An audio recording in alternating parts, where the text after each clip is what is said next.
note that the following safety announcements: there are 2 emergency exits, one on the left and one on the right side. There are 2 more exits at the rear of the stage on either side.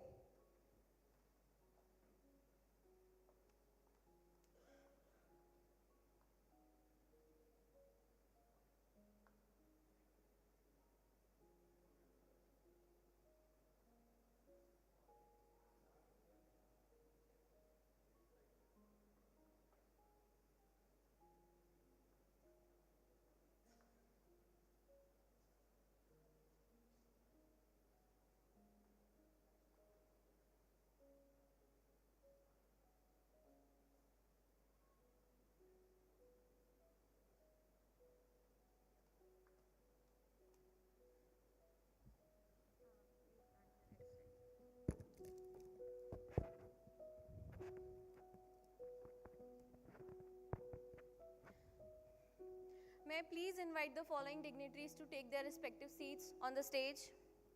Father George, Director of XLRI.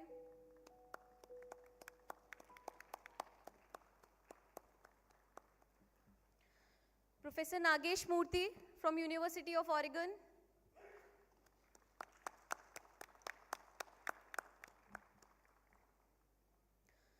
Professor Sajeev Abraham George from SP Jain, Institute of Management and Research, Mumbai. Professor Sanjay Patro, Dean Academics, XLRI.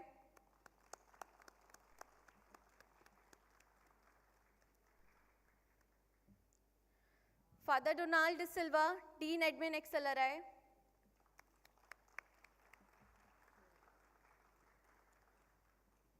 Professor Tess Vijay Raghavan, Professor in the Productions, Operations, Management and Decision Sciences and Information System at XLRI. Professor Alok Raj, Associate Professor in the Production, Operations, Management and Decision Sciences at XLRI and the Secretary of POMS India Chapter and the Conference Chair.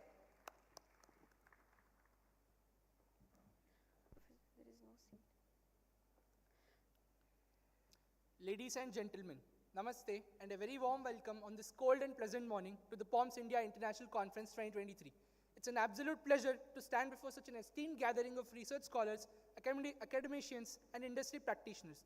I extend my warmest greetings to each one of you. Here we are gathered at the lush green campus of XLRI Jamshedpur on its Platinum Jubilee celebrations. As we embark on this intellectual journey over the course of the next 3 days, I find myself inspired by the collective brilliance in this auditorium. Your presence here not only enriches the vibrant academic atmosphere of XLRI, but also reinforces the spirit of collaboration and innovation that defines trailblazing research. The heart of our gathering, the POMS India International Conference. This event stands as a testament to XLRI's commitment to nurturing future global responsible leaders for the greater common good as we celebrate the 75th year of XLRI's existence.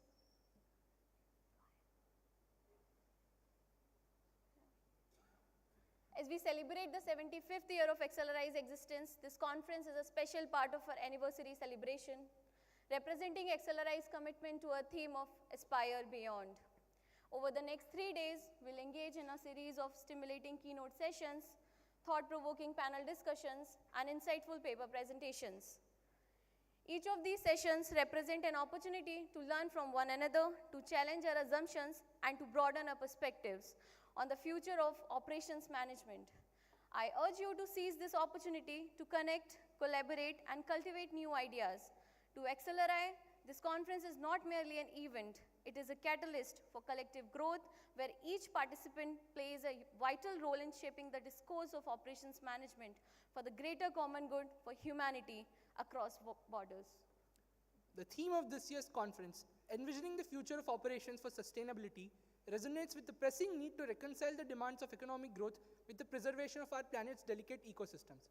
Sustainability in operations management has emerged as a crucial area of focus for businesses and academia alike, and we believe that this conference provides a timely platform for scholars like yourself to share the latest research and insights in fostering collaboration and innovation in this critical domain. I now introduce the dignitaries on stage. Mr. Avnish Gupta, a Vice President of Tata Steel and Chairman of TRF Limited. He's joined us online. Father George, the Director of XLRI. Professor Nagesh Murthy, Roger Engelman Professor in the Department of Operations and Business Analytics at the Lundquist College of Business at University of Oregon, and also the current President of POMS. Now I request Dean Academics XLRI, Professor Sanjay Patro, to present a token of appreciation to Professor Nagesh Murthy.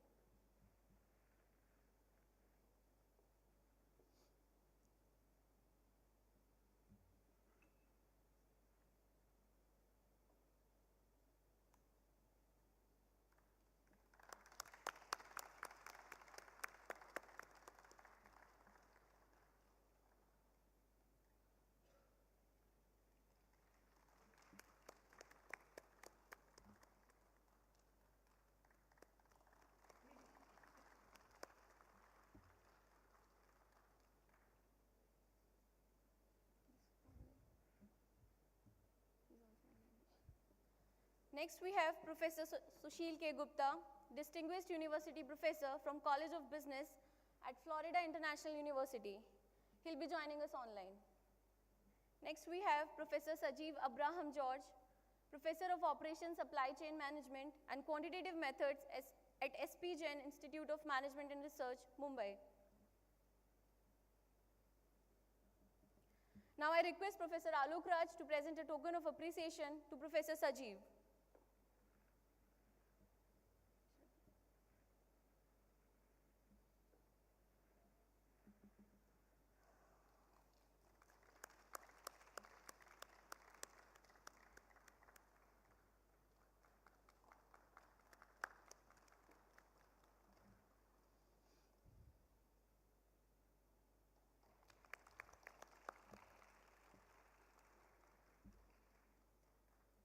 Next we have Professor Sanjay Patro, Dean Academics, XLRI.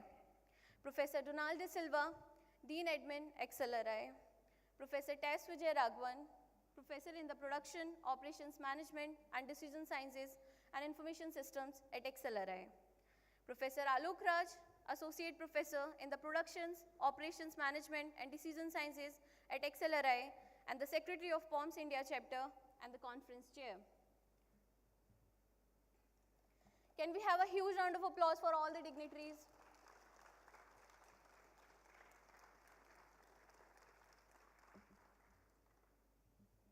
I now request everybody to raise for the Indian National Anthem.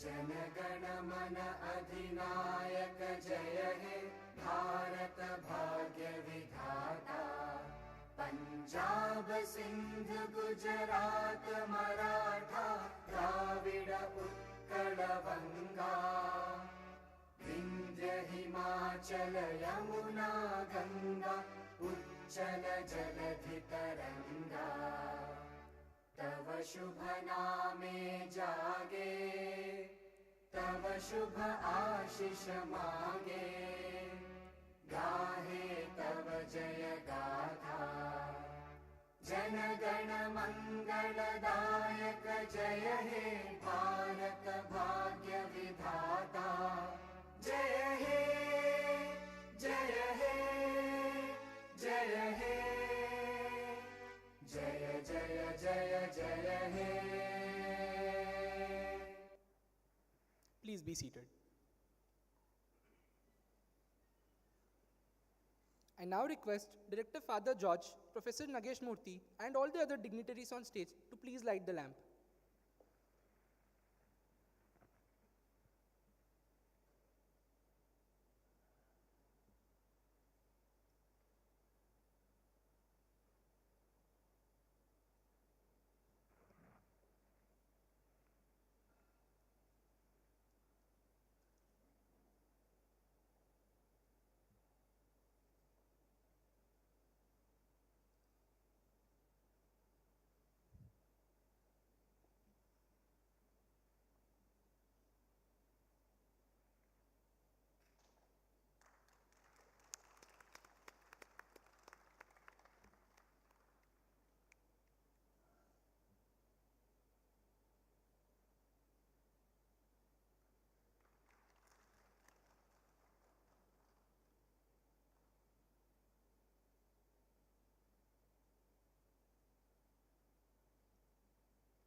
I now invite the students of XLRI for Ganesh Vandana to invoke Lord Ganesh and pray for a successful conference.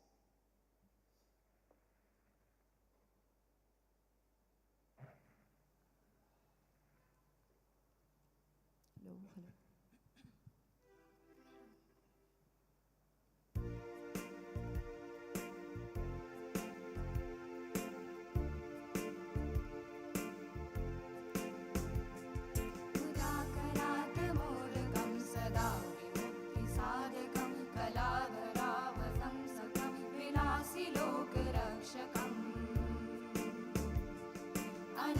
अनायकैकनायकं विनाशितेर्दैत्यकं नताशुभाशुनाशकं Namami तं विनायकम् न तीव्रातिभीकरं नवोदितार्कभास्वरं नमत्सुरारिनिर्जरं नताधिकापदुत्तरम्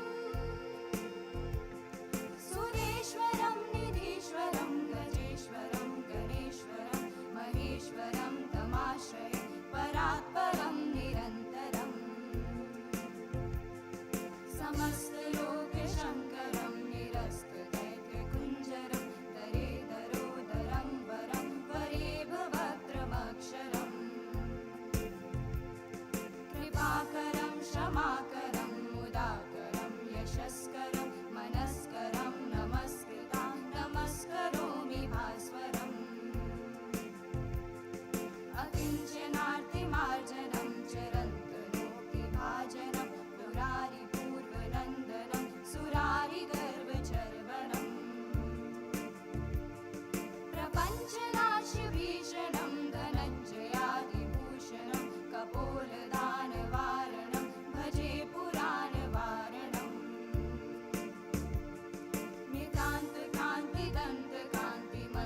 नितान्तकान्तिदन्तकान्तिमन्तकान्तिकात्मजम् अचिन्त्यरूपमन्तहीनमन्तराय कृन्तनम्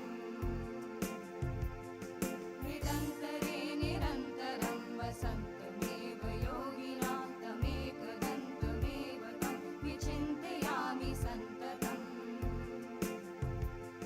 महागणेश पञ्चरत्नमादरेण योन्वहं प्रजल्पति प्रभातके हृदे स्मरन् गणेश्वरम्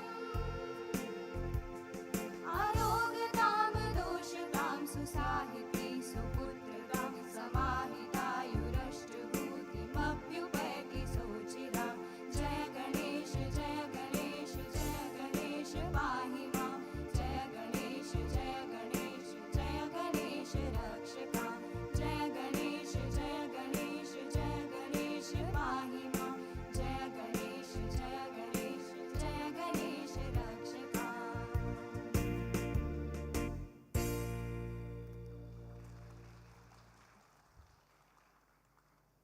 I now invite Father George to address the conference and share with us his wealth of information and perspective.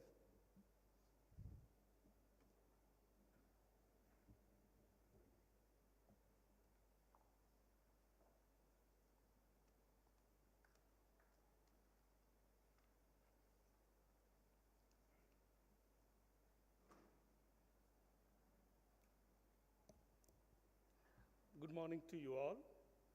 Dear esteemed participants and delegates, with immense pleasure and profound gratitude, I extend my warmest welcome to you all on behalf of XLRI, Xavier School of Management, as we come together to celebrate our Platinum Jubilee, a moment of reflection, celebration, and renewed commitment. We are also honored to host the prestigious Production and Operations Management India Chapter 2023 conference in our institute. The theme, Envisioning the Future of Operation for Sustainability, is a testament to our commitment to fostering sustainable world as we gaze into future.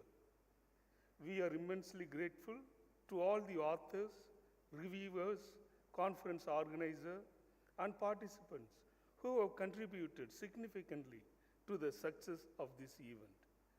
As we reflect on this momentous occasion, we are reminded of the enduring values and the continuously evolving legacy that XLRI represents to address these ever-changing challenges and opportunities that the business world presents. The Production and Operation Management Conference has been a cornerstone in the realm of management research, ushering a crucible of ideas, a platform for scholarship, and foundation for inspiring budding management scholars, industry practitioners, and students of discipline of operation management worldwide. The present conference builds upon this legacy, elevating it to the newer heights while emphasizing operation as a stimulus for sustainability, social responsibility, and environmental stewardship. As we celebrate as our Platinum Jubilee and embark on this conference journey, let us honor the legacy of both XLRI and Operations and Production Conference, forging a path toward a more responsible, prosperous, and sustainable world. Thank you.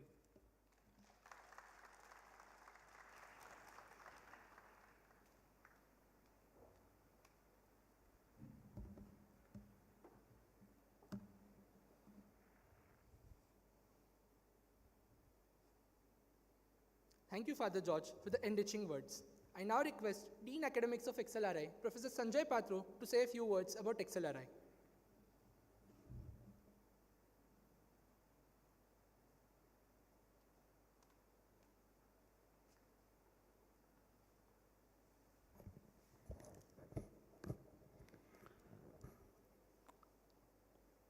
I, on behalf of XLRI, all the faculty, the board, director, and the administration, extend a very hearty welcome to all the participants of the POMS India International Conference.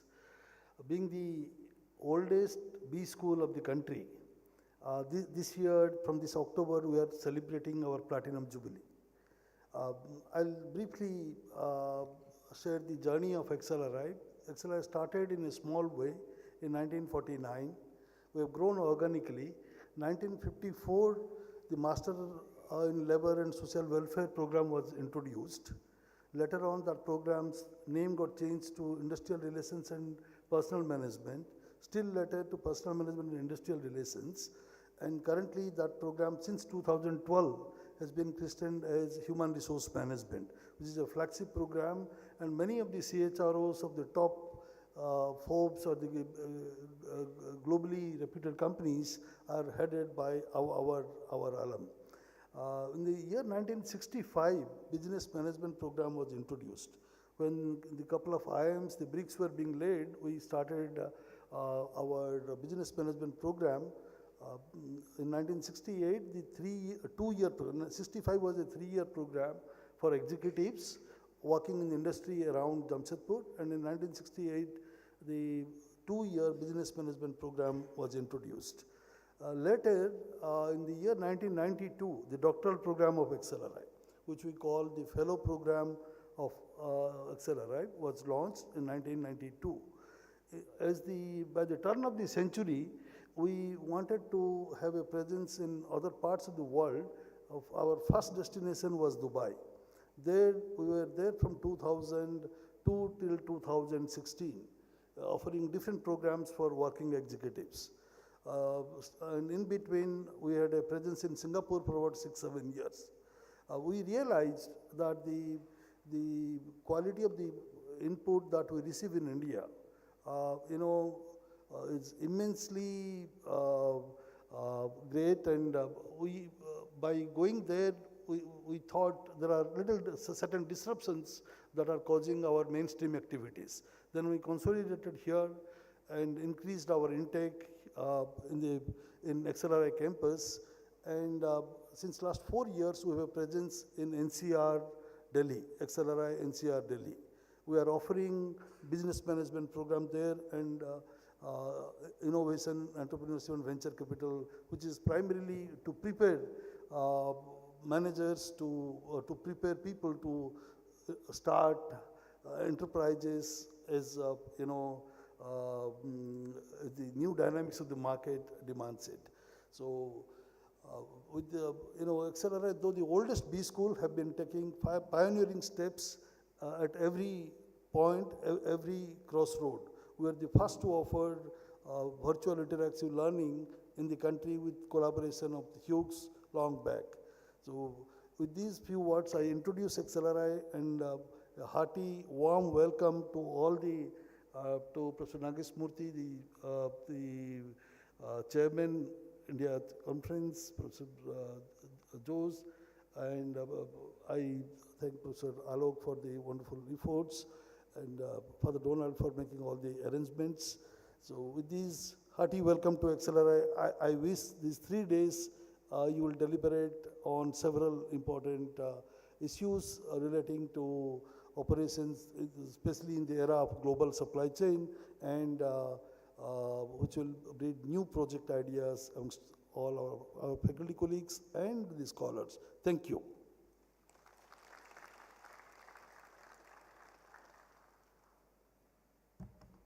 Thank you, Professor Patro, for your enriching words. I now introduce our keynote speaker of the morning, Mr. Avnish Gupta, who's joining us online. An Accelerate alumni of the 1995 postgraduate program batch, he is the Vice President of TQM and Engineering and Projects in Tata Steel Limited. He is also a director on the board of Industrial Energy Limited, which is a joint venture company between Tata Power and Tata Steel. And I'm told that in his free time, he likes to play tennis, read books, and articles on performance management. An all-rounder, if I may say so. I now invite Sir to deliver his keynote address. Okay, thank you.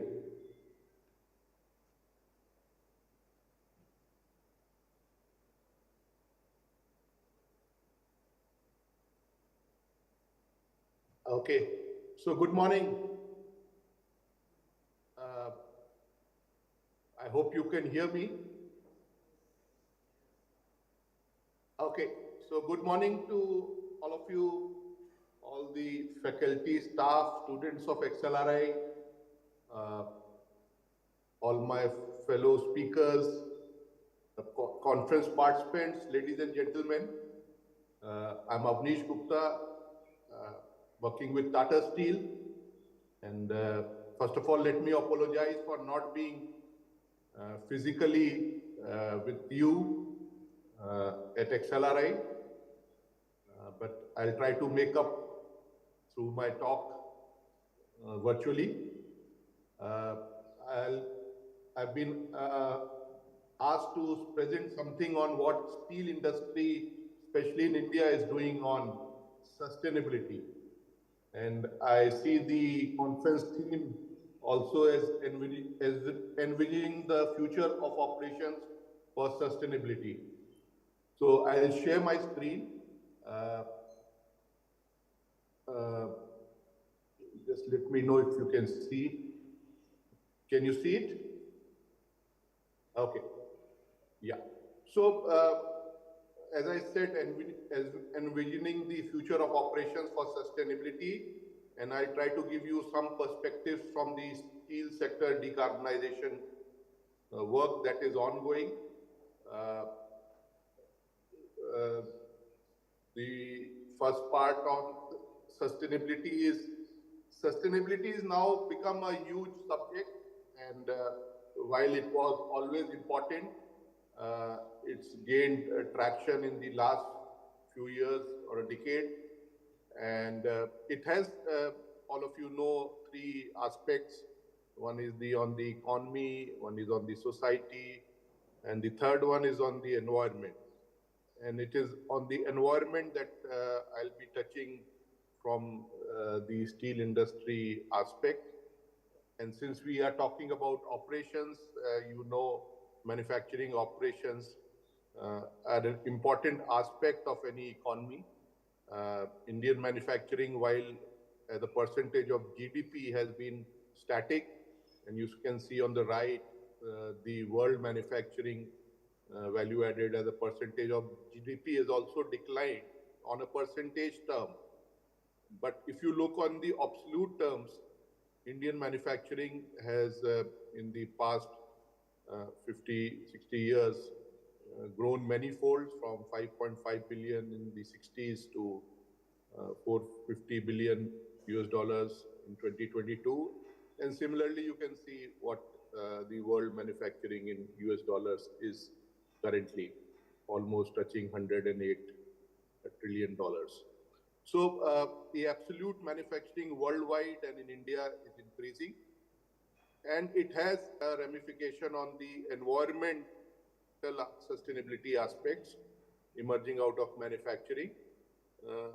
There are two broad components which I have taken. One is related to the air pollution, water consumption, and solid waste generation from any manufacturing operations. And the second part, which will be the area of focus for my talk today, is on the CO2 emissions. Because this is where we are most challenged, especially in the steel industry. Air pollution, water consumption, and solid waste generation. On all these three aspects, we have technologies, and we have progressed on technologies worldwide and including in India. And in a way, we are doing better than what we were doing earlier. So coming to CO2 emissions, first of all, let me tell you, steel, iron and steel sector is one of the, let's say, omnipresent sector or material across the world. Steel is one of the, or is the most commonly used material, and also economical for use in various applications. So even going forward, as the world is developing or growing, we see that steel usage will be increasing, and that is also covered in the next slide that I will show. But let me tell you the impact of CO2, impact of steel production on the CO2 emissions. You can see on the right, 7% and 3% are the direct and indirect iron and steel related CO2 emissions. The biggest one is through the energy industry. The others are related to shipping, which is 8%. There are others which are 8%. There is another 3% on chemicals, 17% which is on transport, road, etc. And 7% is through the cement industry, and another 3% is through the buildings, etc. So these are some of the areas which are the main contributors on the CO2 emissions. While on energy, we know that a lot of decarbonization is happening through the renewable and other efforts. On iron and steel, which is contributing to 10% of global CO2 emissions, makes it also an important component in the overall emissions. And the steel industry is also highly energy intensive, along with being carbon intensive. And 95% of these emissions come through the iron and steel making main process, while the other 5% are through the mining and logistics connected to steel making. So as I was saying, while this is the case in terms of the CO2 emissions, we are seeing, as you see in the bar chart, that the production of steel will grow. The region of growth areas will change. So you see from 2000 onwards up till, let's say, currently 2025, if you can see, and then going forward, if you say stated policies that it's becoming 2.5 gigatons per year. And even if we take a sustainable development scenario, which is reducing the steel consumption, still it will be of a significant nature. And while China is the biggest producer, other regions will develop more production, and in this terms, India steel production is projected to increase by 4 to 5 times by 2050. So, and 1/5 of that whole of the the steel produced globally is supposed to come from India, compared to around 5% today. So when you have the growth in absolute terms, in terms of billion tons, then absolute reduction in greenhouse gas emission is difficult to achieve in India. However, if you see the European Union, which is the blue part, it is reducing or remaining the same, and hence they are switching to more CO2 friendly technologies, and perhaps they will be able to achieve absolute reduction in the GHG emissions, which we'll see how they are going about it. So when we say how to go about reducing absolute emissions, it is based on science and technology that you will have to make interventions. But since steel making, iron and steel making is inherently a reducing process when you make iron, which requires carbon, as one of the reductants or one way of reducing the iron oxide.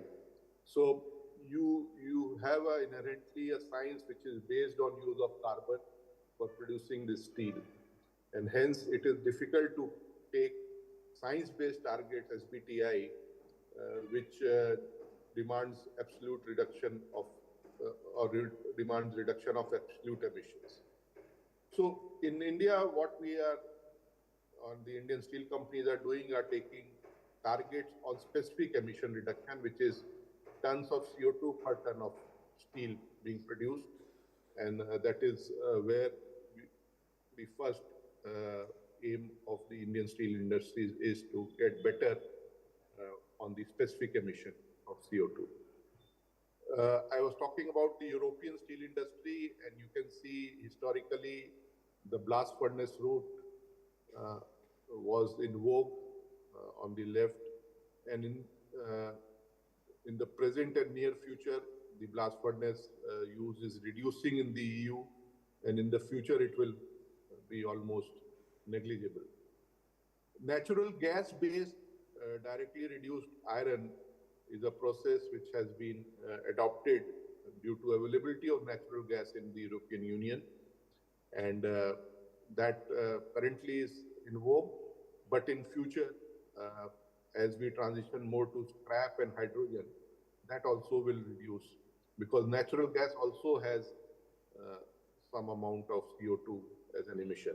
Scrap-based steel making is the most used process or currently and in the future in European Union, where you can achieve reductions from a 2 ton per ton of steel, 2 ton of CO2 per ton of steel to as low as 0.5, 0.4 ton of CO2 through scrap-based route. And this is likely to continue, while the hydrogen-based directly reduced iron. So hydrogen is another reductant as replacement of carbon. So hydrogen, as and when it starts becoming commercially available, will be more preferred, and Europe is working on it. And we can see in the future, it is envisaged that more of steel will be made through hydrogen-based reduction process. Challenges for Indian steel sector to follow European's transition pathway. One is, I've already said that European Union is more on the volume of steel, mostly now saturated, and they may continue or even reduce that volume also. So it's a replacement that they are going for in terms of the same capacity being replaced through more CO2 friendly production technologies based on scrap or hydrogen. Indian steel sector is continue to grow in volume. If we want to transition to scrap-based production, the scrap availability is very limited. Indian economy, as you know, is a more, let's say, developing economy, a more recently developing economy. So the scrap generation, which comes through the use of steel in the past and then it comes for recycling, is still to get developed. So the availability of scrap within India is highly unorganized, fragmented and limited. And there are also lack of incentives for maximizing scrap utilization.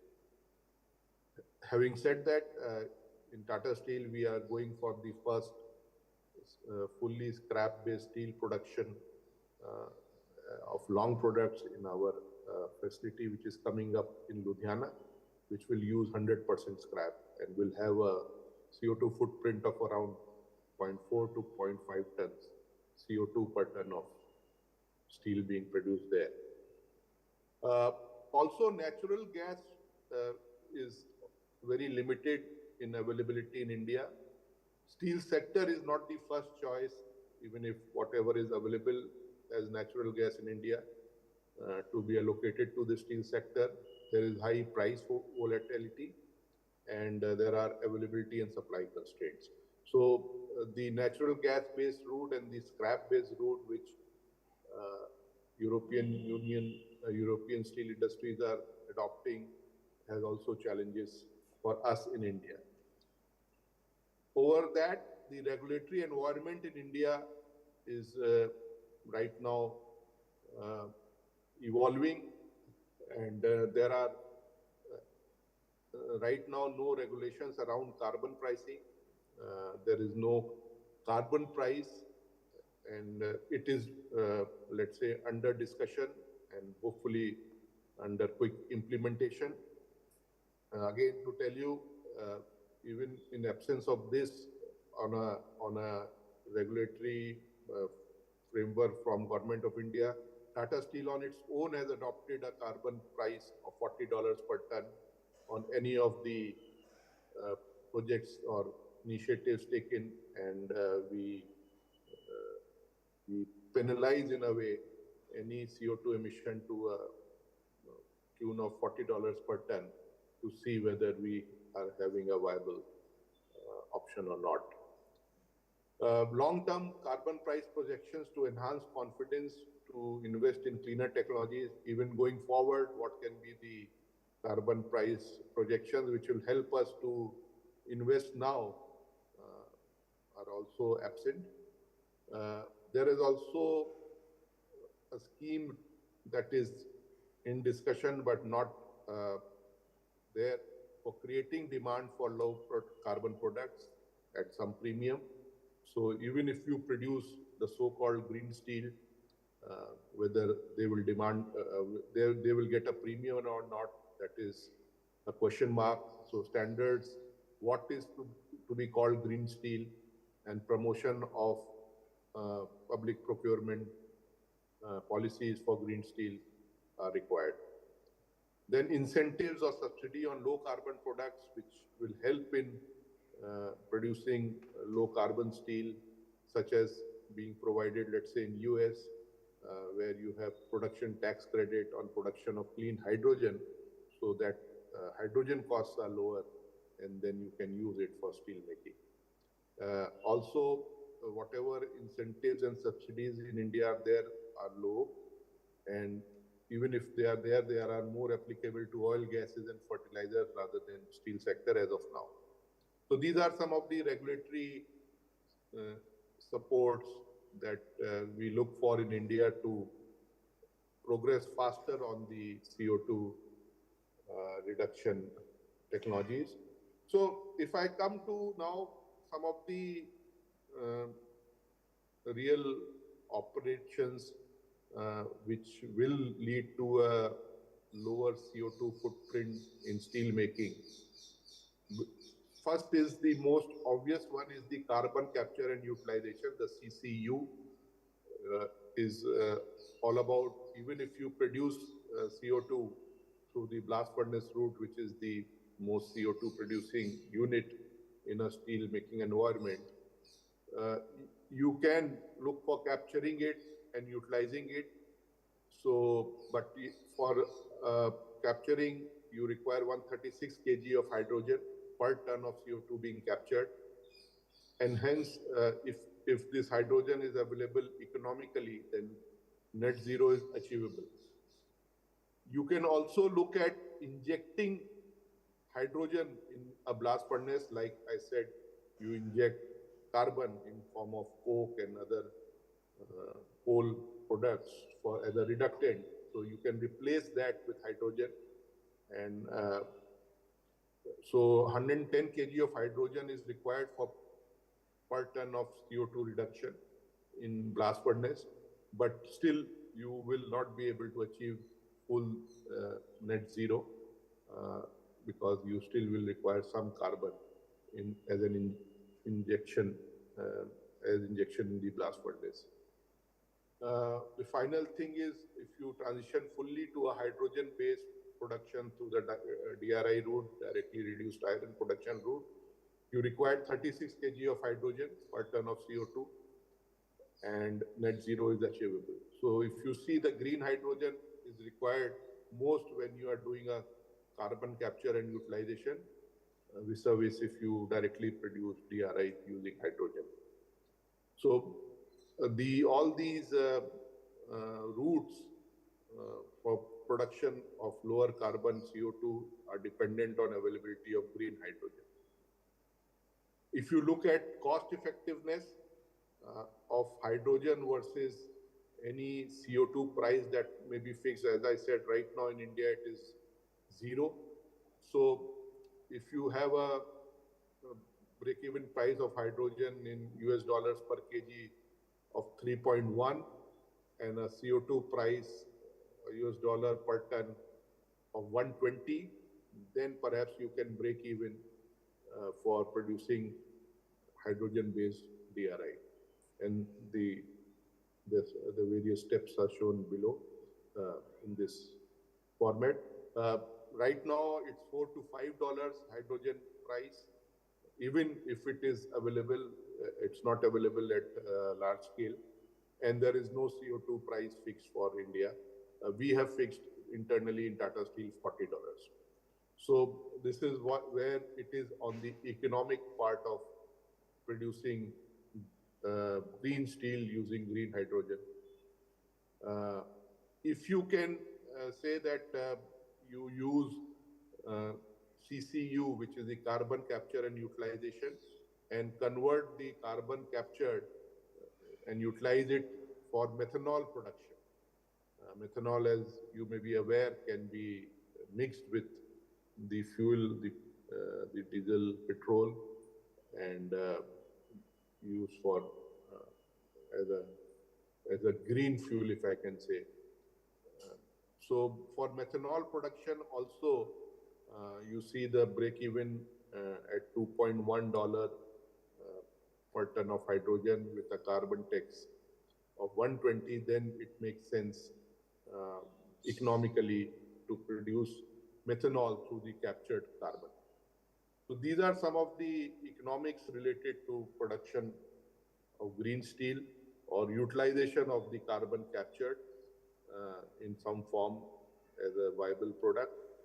And if you say scope of the carbon capture and utilization in India, methanol production, if you say annual demand is around 3 million ton, if you produce 3 million, you can abate 4 million ton of CO2, which is not at all, let's say, where we want to reach, because each ton of steel being produces, let's say, on an average 2 or 2.5 tons of carbon million. So if you are producing in India 100 million tons, you can see how much CO2 is being emitted, and 4 million tons is nowhere. Similarly, there is another option of going to a sustainable aviation fuel, SAF, which is in discussion or in talk. Some of you would have heard the aviation industry is being asked to use or switch to sustainable aviation fuel, which the demand is hence likely to be around 8 to 10 million ton by 2030. And that will give us some higher potential of carbon abatement of 50 to 60 million tons per annum. So this is where the two utilization routes are there. We capture carbon, but still falling short of what you want to do to utilize the whole carbon which is being captured. Besides, carbon capture and utilization facilities need a significant footprint, space, and also they will require hydrogen to make this happen. So coming to my last part on what India is trying to do right now, it is trying to look, since natural gas is not available, that and scrap is also limited, the routes are either carbon capture, sequestration and usage, which, as I said, amine-based capture is currently what we are doing in a very small scale, even in Tata Steel. Some conversion of CO2 for usage in terms of converting this into syngas, etc. We need hydrogen. There is no large-scale solution, and all these technologies are right now costly. If I come to the last one, the CDA, carbon direct avoidance. So you can either use hydrogen as a reductant in blast furnace, or you need with new technologies which will significantly change the way blast furnace works, or some other routes which will give further reduction and reduce absolute carbon emissions. So green hydrogen generation is essential to both either CCU, CCSU or CDA, and there is a large requirement in terms of volume, and right now the costs are prohibitive to use it on a commercial scale. So these are some of the challenges that we in India have on transitioning to a more greener future on the steel industry.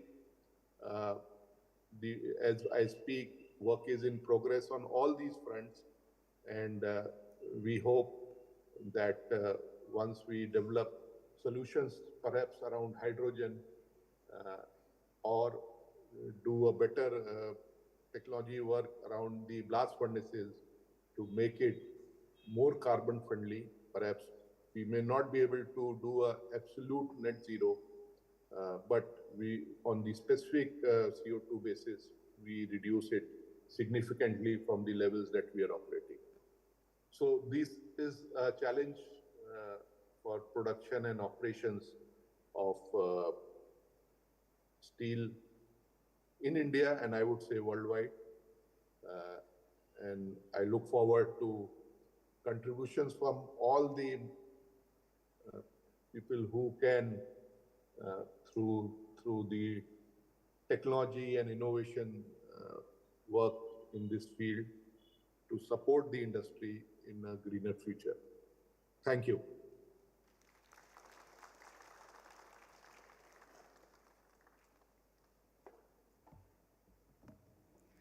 Thank you for the holistic look at steel sector decarbonization, sir. Now I take pleasure in introducing a very special guest who is joining us all the way from US, Dr. Sushil K. Gupta, a distinguished university professor in the College of Business at Florida International University. He is one of the founding members of POMS. Dr. Gupta is a highly esteemed scholar in the field of productions and operations management. His research interests include disaster management, healthcare, mathematical modeling, project management, supply chain management, and e-business. He has published in top-ranking journals. I now invite him to address the conference and share his wealth of knowledge.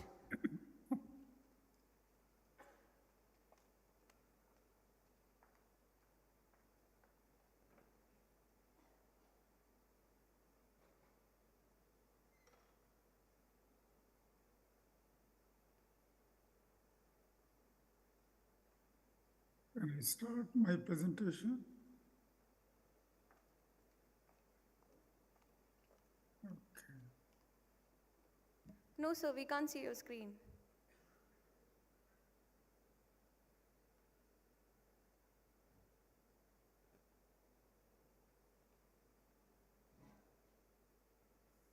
Yes, sir, it's visible now.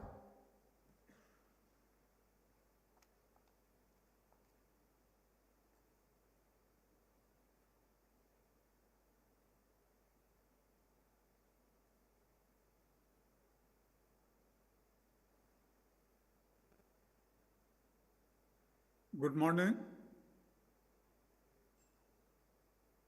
And first of all, let me welcome all of you on behalf of Production and Operations Management Society. And thank you, XLRI, for organizing this conference and the India chapter.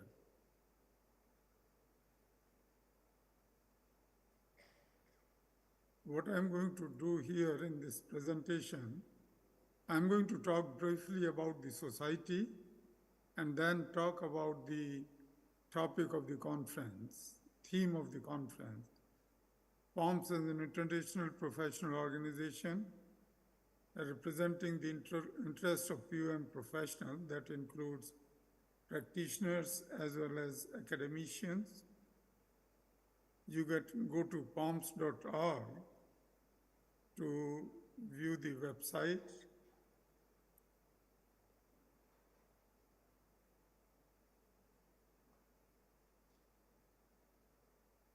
The society was founded on June 30, 1989 by Dr. Kalyan Singhal.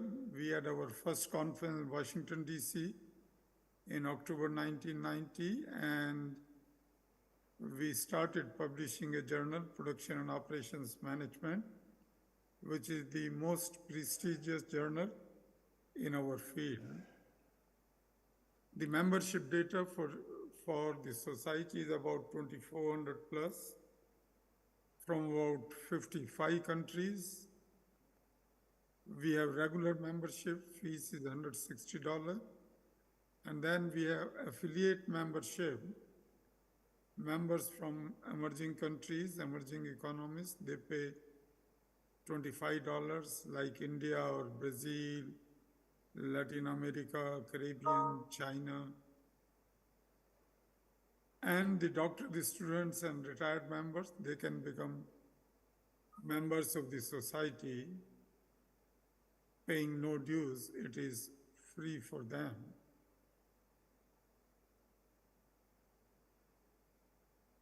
I'll talk briefly about the conferences. We organize conferences within USA, and then we have the global initiatives. We organize one conference every year in one of the cities in USA. I listed the cities, that's not important going through the list. But in addition to our regular conference in USA, we organize conferences and seminars in other countries. For example, we organize conferences in Australia, Japan, Brazil, Mexico, China. And next year we're going to organize conferences in Turkey and Colombia. Dr. Nagesh Murthy, who is the president of the society and who is also going to speak in this inaugural session, will talk more about global initiative. Then POMS has 8 colleges. Colleges create a community of researchers, educators, and practitioners in specific areas. We require minimum 20 members to start a college. Colleges organize mini conferences along with the regular conferences. And we have the colleges behavior in operation management, healthcare, HOCM, Operational Excellence, PITM, Service Operations, Supply Chain, and Sustainable Operations. So if you come up with an idea, if you think that your interest is something different from these areas, and if you find enough support, you can put a proposal together to start a college. I think we are going to start a new college in information system. Don't remember the exact name, but Dr. Subodha Kumar is spearheading the launch of that college. Then we have POMS chapters. Colleges are function-based, interest in a particular topic. Chapters are geographically distributed. Beijing, Hong Kong, India, Latin America, Taiwan. We require minimum 20 members to create a chapter, and this conference is due to the initiative of the India chapter. Then we publish a journal called Production and Operations Management. It has become an essential outlet for leading-edge POM research. Very prestigious journal. Publications in POMJ are used for tenure and promotion decisions in most major schools around the world. POMJ is regularly included in the following list: Business Week's list of journals, Financial Times list, and UT Dallas list. These are the most prestigious list, and this is the only journal which is listed in all the three lists. In addition, we have other initiatives supporting doctoral consortium, having seminars, webinars for doctoral students, emerging scholars are young assistant professors. We provide educational support. We like to get involved in practice. We invite practitioners, and we have mentor-mentee program where professors can guide the doctoral students, those who need some advice, and we believe in diversity and inclusion. Now I'm going to talk briefly about the theme of this conference is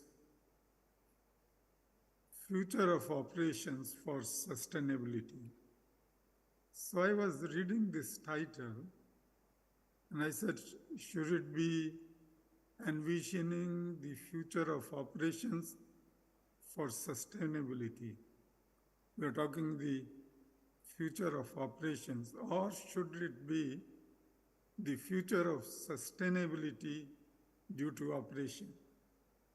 Doesn't matter what you say, the basic idea is what kind of research can be done by operations researchers for sustainable development.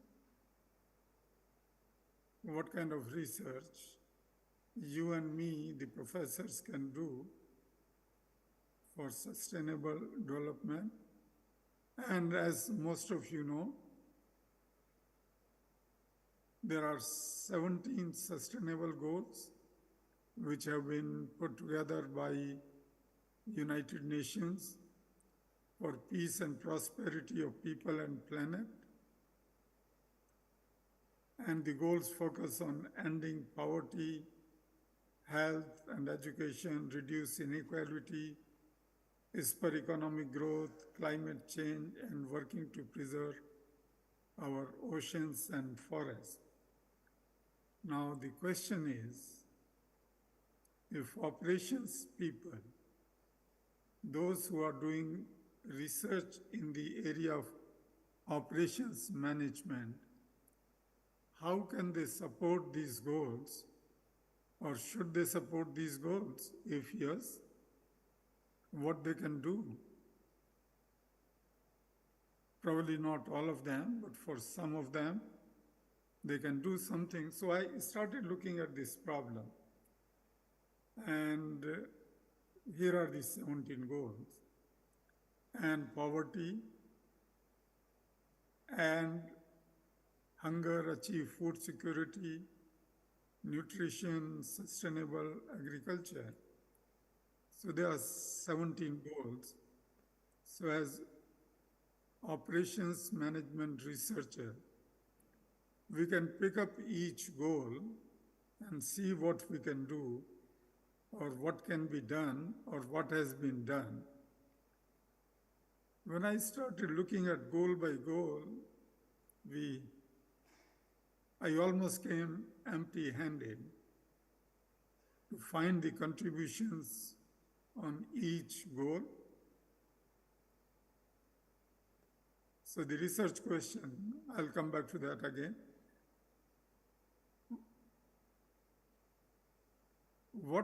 There are two ways. One is we look at our current research, which has already been done.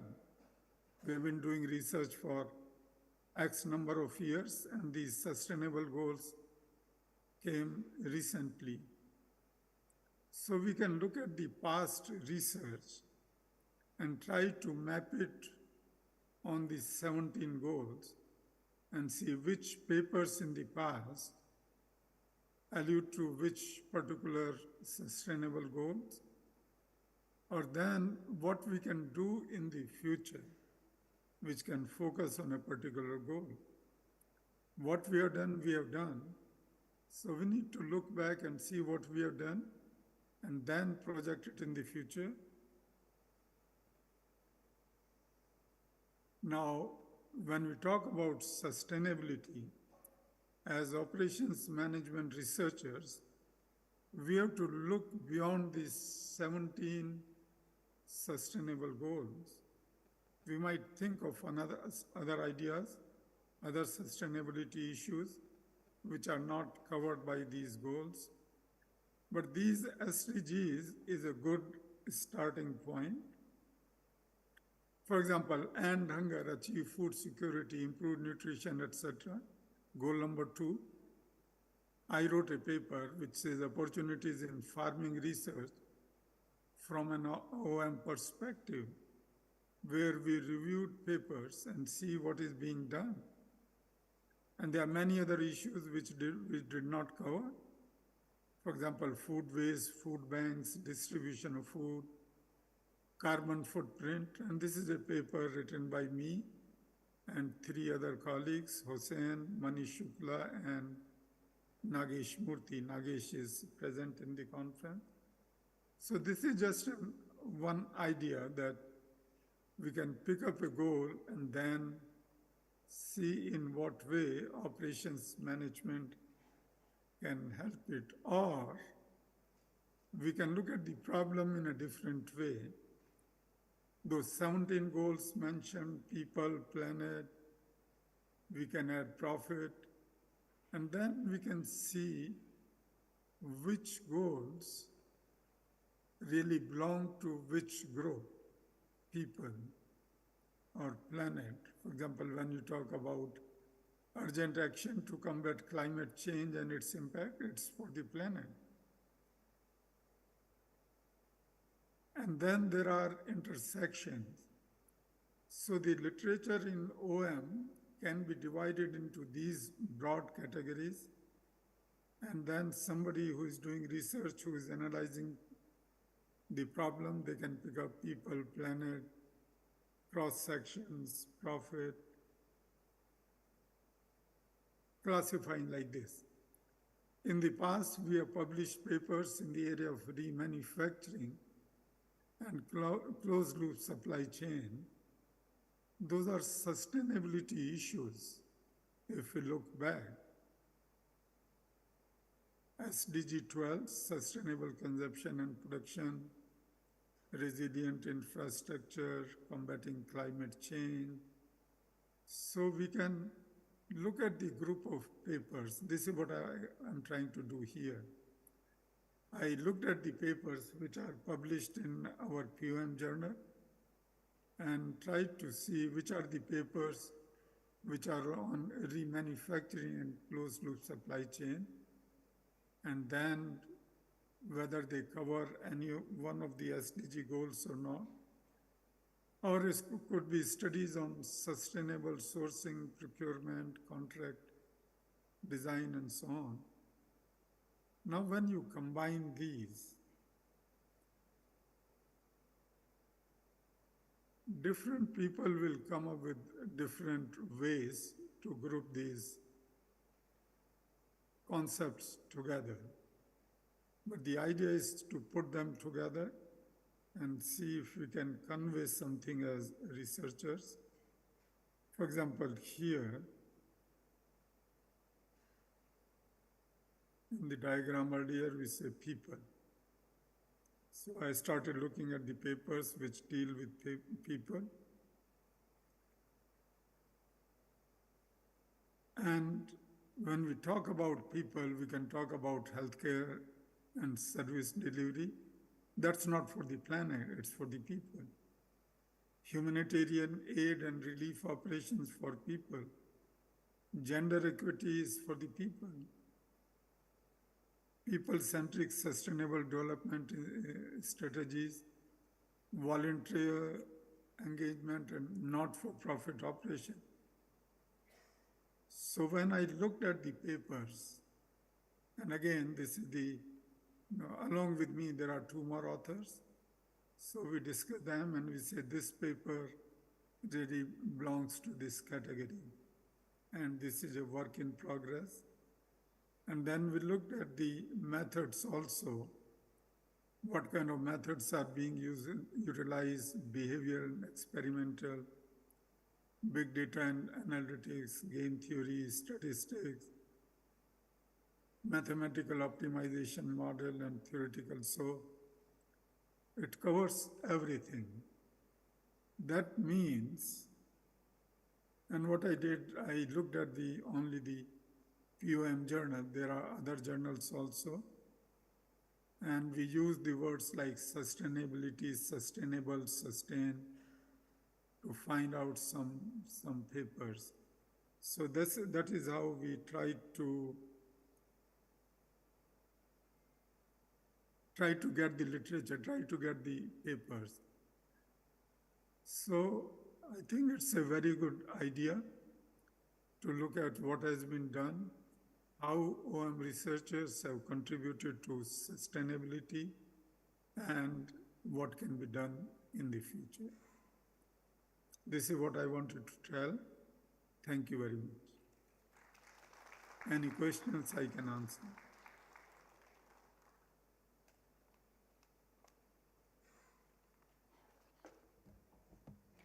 Thank you so much, sir, for your insightful words. I now introduce Professor Nagesh Murthy, POMS President, the Roger Engelman Professor of Operations and Business Analytics and Lundquist College of Business.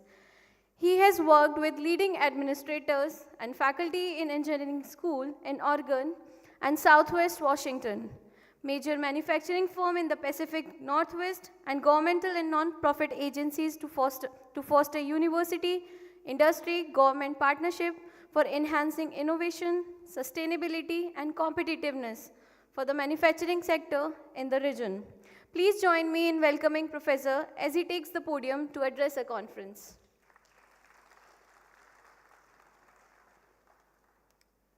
I have a loud voice. So, good morning, everybody. I can't tell you how amazing this campus is. My first impression of, wow, that's the impression I got as I just went through the main gates. And then the sense of hospitality and organization is just spectacular. One of the hallmarks of POMS when we organize conferences is that when delegates come to this conference, however large or however small, they feel at home immediately. You may not have met somebody at all, and within a few minutes, or definitely within 30 minutes, you're striking conversations and sharing things you probably have never shared with scholars in other conferences. This is not an exaggeration. We hear stories about this year after year after year. So So sometime when we finished our 25th anniversary, the society already has been doing really well. So we began to ponder, so what next for the next X number of years or decades? So with all the folks who built the society, we had conversations that said, perhaps we should think about going global, because we've always had a conference in the US every year. What we found over the years, as Dr. Gupta pointed out, that we have members from over 50 some countries. Not everybody can come every time. And these days, the hurdles and restrictions for why you cannot make it have just got compounded. So we were fortunate that very early on, sometime around 2013-14, we said, we need to now go beyond borders. And we began to say, how do we do that? So one thing you will find in this society is that we have amazing set of colleagues from all across the world who are great ambassadors for the society and are willing to step up and just say, can I get some help here? Do you know somebody here? So there are enough number of people who will say, you know, I know this dean, I know this provost, I know this professor. And that's how we got started getting help from anybody and everybody, and starting one conference at a time, the first one being at National University of Singapore. And we began to take a chance and began to jump on this initiative. So one of the other things that I think, I will call him Sushil, we are close, you know, Dr. Gupta or Sushil. One of the things he said is if people can't come to POMS, POMS will come to you. That just means now that we now have to improve access for anybody and everybody, no matter which country you are in. So over the last 10 years, I would say, we've hosted over, I would say, close to 35 international conferences all over the world, some directly through engagements with professors or provosts or societies, others through our chapters. It doesn't matter what the vehicle is.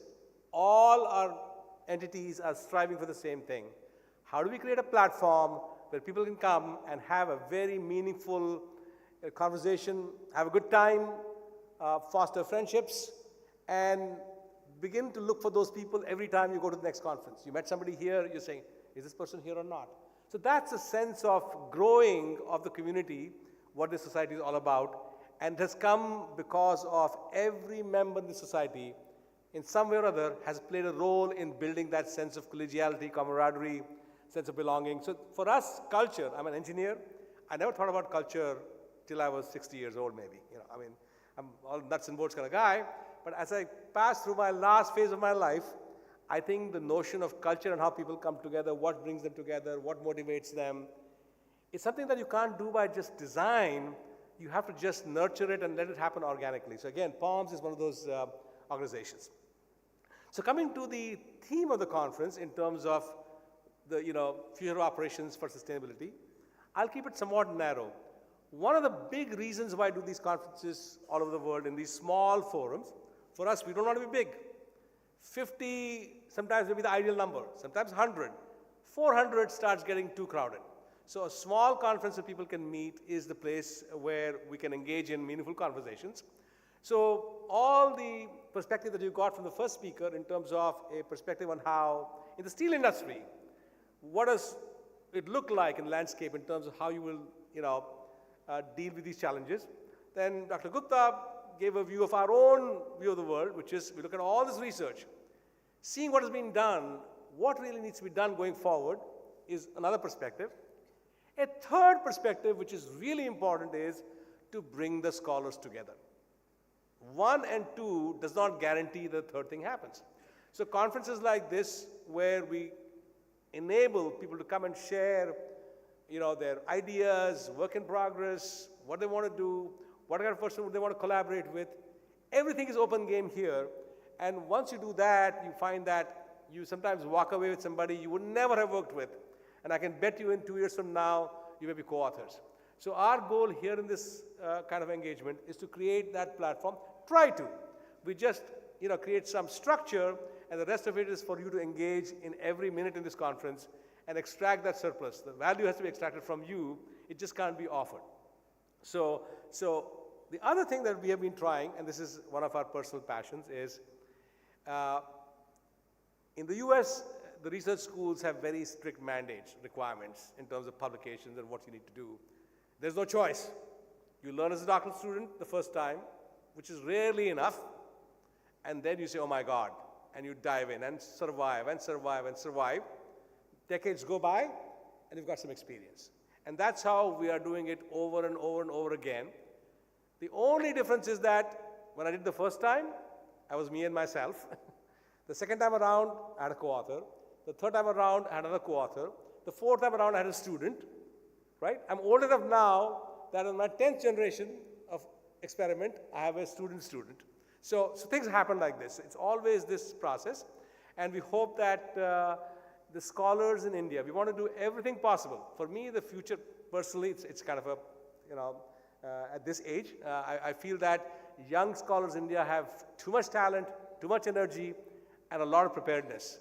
What they need to focus on is aspiring for high-quality research, which is not always the top journal.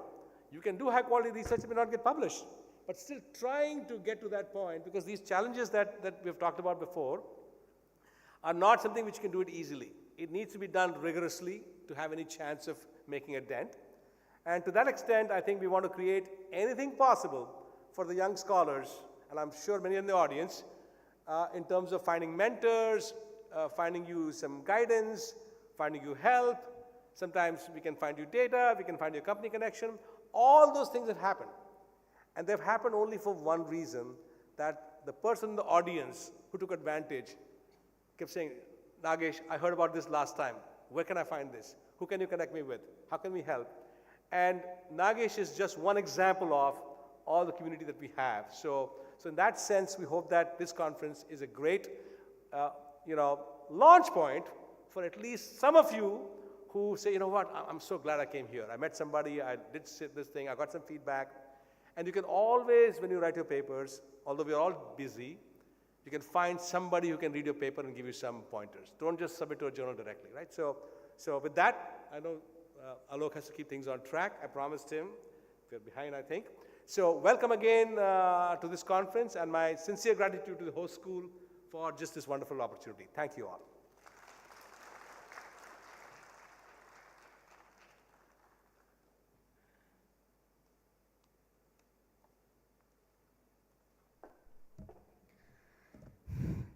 Thank you so much, sir, for sharing your valuable words with us. I now invite Professor Sajeev Abraham George, the President of POMS India Chapter, and a professor at SP Jain Institute of Management and Research in the area of Industrial Engineering and Operation Research with a focus on supply chain management. His research expertise anchored around supply chain performance, measurement, and performance benchmarking, published in renowned journals. His research and efforts have been recognized through Emerald Outstanding Paper Award by Emerald and IBM Faculty Award by IBM. Please join me in welcoming Professor Sajeev Abraham George on the podium.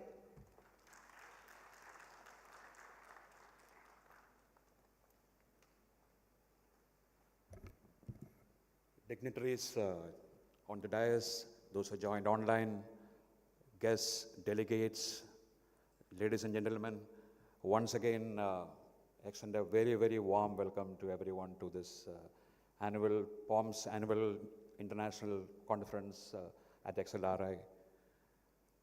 In fact, so these conferences are always a great opportunity for academicians and researchers to exchange ideas, also talk to practitioners and also policymakers. So it's a great opportunity. I'm very happy, and in fact, I thank everyone to have decided to participate in this conference. I'm sure this next three days is going to be great fun. We also have a lot of opportunity for networking and so on. In fact, the domain of production operations management is kind of constantly evolving.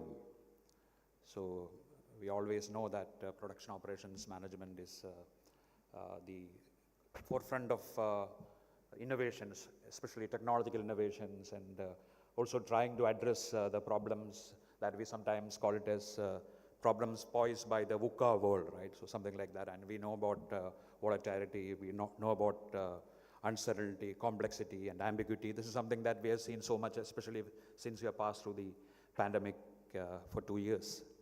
So we need to have some answers from the production and operations management domain. And we talk about envisioning the future of production and operations for sustainability. And when you talk about sustainability, as you have said a number of times, I'm not going to details, of course, we all know it has got multiple dimensions. We talk about triple P model, where we talk about people, profit, planet. So when you talk about profit, of course, that is central to any business, so a lot of emphasis is given to that. When you talk about planet, again, these days, with a lot of new initiatives, with climate change and many things that are happening, even environmental, say, regulations and so on. A lot of high-profile initiatives happening in that field. But maybe the third dimension of the sustainability, which is more about people, what you possibly might call it as social sustainability. I think that might require even more emphasis these days, because what do we do in terms of welfare, in terms of equity, in terms of health and safety, and various things of that kind. I think those areas, I think still there are a lot of things to be done. Not that environment and those things are, so much mature, but there is a lot of things to do, especially from the social sustainability angle. I'm sure this conference will give a lot of opportunity for us to deliberate on many of these things. I'm sure we'll all have a great time, but before I conclude, let me first of all, about POMS, I think we said a lot. I think it's a great forum for people to participate, contribute, and also to gain from that. So the conference, when we requested XLRI leadership to organize or be the host of this conference, they have been very, very kind enough. Very, very happy. Thanks for accepting our proposal. So, and I'm sure that they have done a lot of things. I'm very happy. You can always see the hospitality and all those things. We already have started seeing that. I'm very happy about that. The host institute giving us a forum to do this. And this conference wouldn't have been possible without their support. Let me also especially thank Father George for his wholehearted support. At the same time, conference cannot happen without the conference chairs. We have Alok and Abhishek. They have, I think, for last 5 or 6 months, they have been tirelessly working to make this happen. There are lots and lots of things to do, and I'm really happy and congratulate them for their dedicated effort. I'm sure we'll have a great time. Please feel free to connect with everyone. We'll hopefully get a lot of opportunities for that. Thanks once again, and may the force be with you. Thank you.